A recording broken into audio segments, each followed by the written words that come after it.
Girl, di ba nga nag-review ako ng isang araw? Tapos Hoy girl, anyari sa'yo? Ang pangit ang suot niya, no? Hindi na nga fit sa kanya, hindi pa bagay yung combination ng color. Kala niya maganda siya dun, para naman siyang caterpillar. Hey, Franny! Saan ka sumakay papunta dito? Actually, nag-book lang ako kanina. Alam mo ba kanina,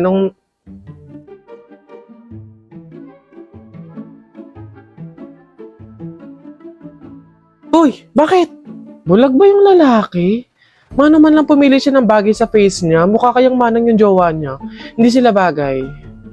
In fairness, girl, ang ganda nga dito, shocks. Nakita ko lang to sa post eh. Parang hindi naman yung kape nga nila ang tapang na antamis tapos yung tinapay nila parang hindi na pinapalitan. Sana pumunta na lang ako ng Lamay doon kasi libre na tapos same lang naman halos yung sineserve doon sa Lamay tsaka dito.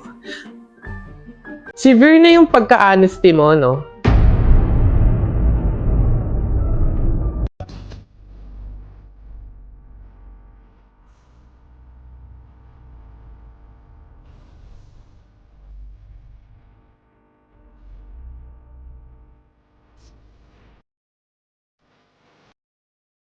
Howdy mga human being at naimbitahan nga tayo sa BP Night 2025 ang sorpresa, pasabog at engranding event na napuntahan ko this 2025. Gusto niyo sumama? Syempre sasamahan niyo ako sa vlog na to. Ayan, 7 AM, get ready na tayo. Magiging tao na naman po tayo for today's video. Opo, ayan, anyways, yung hair and makeup ko dyan ay si Mr. Kyle Loyola. Ayan, tinuturing ko na talaga siya na makeup artist ko kasi sobrang galing, mahusay quality yung makeup kaya pabook na kayo. At dahil nga ready na ako, napaka-pogi na, on the way. Ayan, after 30 days, nakarating na din. Charis. Andito na kami sa Marriott Grand Ballroom here in Pasay. Habang waiting pa ako sa ibang content creators at agency na mag-a-assist sa amin, as a mahiyain, dito muna ako sa CR nag-picture, nag-video, nag-TikTok. Lahat na. Kasama ko na nga ang Hit PH, yung agency at yung ilan sa mga content creators na mga kasama namin ngayon. Ito talagang dalawa to yung nagdala eh. Pasabog eh. Nice to see you guys! Dahil like what I said, talagang pasabog tong event na to, tong BP Night 2025. Meron silang pa-hotel room, daming pagkain. Di talaga kami nila pinabayaan dito. Thank you po. Bugs, ready na nga kaming umaura. Ito talaga yung isa sa mga pinaka-exciting parts sa BP Night 2025 kasi dito nag-red carpet kami, nag-interviews, pumunta sa iba't ibang booth, nakipag-chismisa, nakipag-kwentuhan, nag-picture, nag-videos. Umaura lang talaga kami dito and ang dami ko nakitang content creators, artists, kaya super saya talaga ng BP Night 2025. Alam, may pamerienda, may pa Starbucks. Palaging thank you Hit PH and Bingo Plus. So ayun, mamaya pa yung show kaya tumaas muna kami dito sa hotel room para mag-rest, kumain, makipag-collab sa mga content creators na kasama ko dito. And ayan, before 8 PM bumaba na kami kasi magi-start na yung event, yung show. Dito nagkaroon uli kami ng exposure. Tinanggal ko na yung makeup ko pero okay lang. Ayun, lumakad uli kami dito sa purple carpet. Kanina pa pala ako red carpet, ng red carpet purple to. So, purple carpet. Ayan, nandito na kami sa loob kasi dito yung area or yung place kung saan magaganap yung show, yung performances, yung paraffol ng sasakyan at ng milyong-milyong pera. Sana mabunot. Talagang patuloy ang pagpapasabog. Meron kasi silang pa-PR package. PR package? May pag-gift sila sa amin, day! Nandito na naman po tayo sa mga sosyal na pagkain at mga pangyayamanin na hindi tinatanggap ng sikmura natin. Pero yeah, masarap.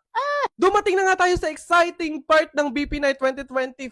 Countdown na kaya mag-uumpisa na ang show. Dito excited ako sa mga entertainment, surprises at mga performances. Ayan na nga, nag-start na nga ang show at ang host nila for tonight ay si Mr. Samuel D at si Miss Nicole Cordobes. Grabe, nagbibigatan yung performances ngayon dahil ayan na nga, inumpisahan na ni Miss Yen Constantino.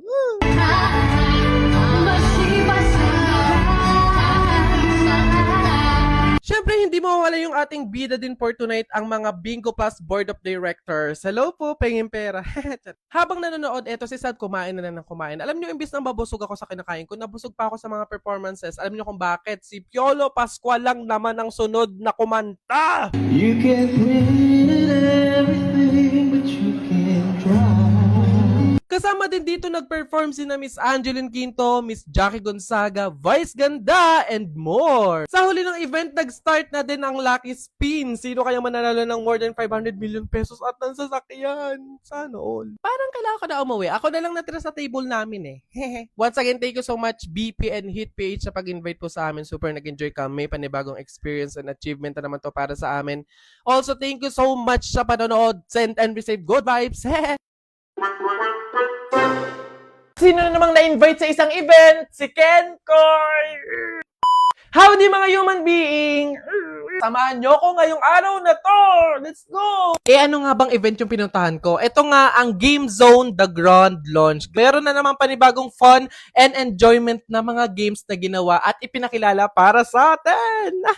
Sa event nga pala na to, meron silang iba't ibang klaseng booth na mga games kung saan eto yung mga pinaglalaro namin dito. Super fun and nakaka-enjoy talaga lalo na with the family and friends or kapag may extra kan time. Pumasok na kami sa Grand Ballroom kasi malapit na mag-start yung event. Excited na ako. I-comment nyo dyan kung sino yung first ever endorser ng Game Zone. Meet our President Sir Jasper Vicencio. Ang bait nyo ka mo, nilalapitin nyo talaga yung mga table para i-greet. Ayun po, hello po Sir Jasper, pengin pera. Woo! Ito na ang new face at ang first ever endorser ng Game Zone, the one and only Vice Ganda! Woo! Grabe, pagbigotin no, pasabog. Dito is nagkaroon ng media interview at ng question and answer si Miss Vice Ganda and si Sir Jasper Vicencio about sa partnership ng Game Zone. Also, ano ba yung benefit and yung saya na may idulot ng Game Zone. Dito, ipinanood din sa amin ng newest commercial ng Game Zone. Ayun, so after event, umuwi akong happy kasi napakasaya ng experience na to at ng opportunity. At syempre, may nauwi pa tayong giveaway. Thank you, Game Zone! And congratulations! Howdy people! Tara, samahan niyo ako sa graduation picture ko. Siyempre mga people, maliligo tayo para hindi amoy maasim. Toothbrush din po tayo para hindi sabog ang hininga. Siyempre ahit para hindi mukhang kapre. Konting ayos din para hindi mukhang mabaho. Nag-lip balm lang ako, tapos naligo ko ng hairspray, tapos nag-ayos ng kilay, then okay na. At ayan mga people, dahil buo na ako, maglalaro na ako ng pugi-pugian. Aminin nyo, may pagka-itsura talaga. Outfit check! Ayan yung inspirasyon natin sa outfit na yan mga people is taga-benta ng lupa. On the way, lagi ako mga people napapadaan dito sa airport at ang naabutan kong aircraft is from Emirates! Pangarap ng mga FA.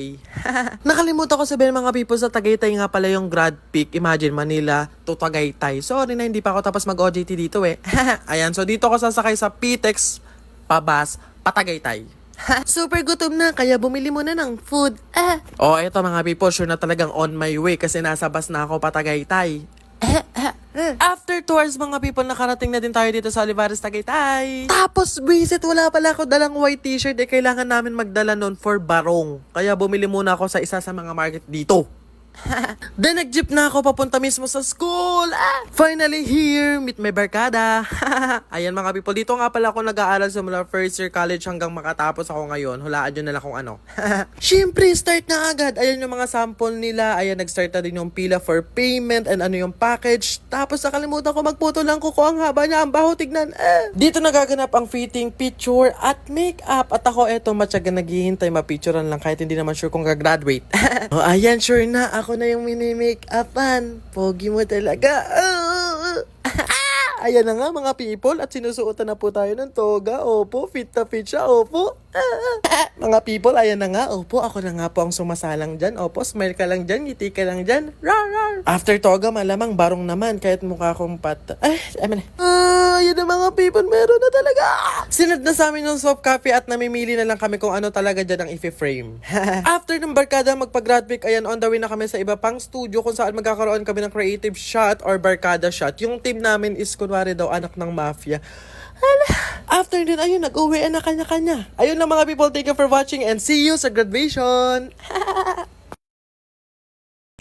Ay, tinamaan ka ng lintek, oo. Alas 11 na ng tanghali, hilik pa. Wala talaga kayong mararating pag kayo'y pagayan-gayan.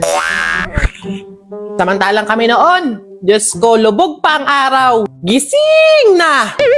Para lang may mahanap na pagkain. Samantalang kayo, ayan, nakahain na. Kakainin nyo na lang. Diyos ko po. Ako. Wow. Siguro itong batang to may kailangan na naman. Ay, babae! Yes, Nay. Aalis ka na naman, no? Nay, hindi po ako aalis at wala po akong kailangan. Ay, sis! Kanina lang nga ka pa pagtulog. Bakit ang sipag mo ngayon? Ay, yun lang naman pala. Siyempre, Nay, uminom ako nitong Champion Chocomalt drink. Ito lang naman yung nagbibigay sa akin ng nutrients at ng energy sa mga ganitong activity.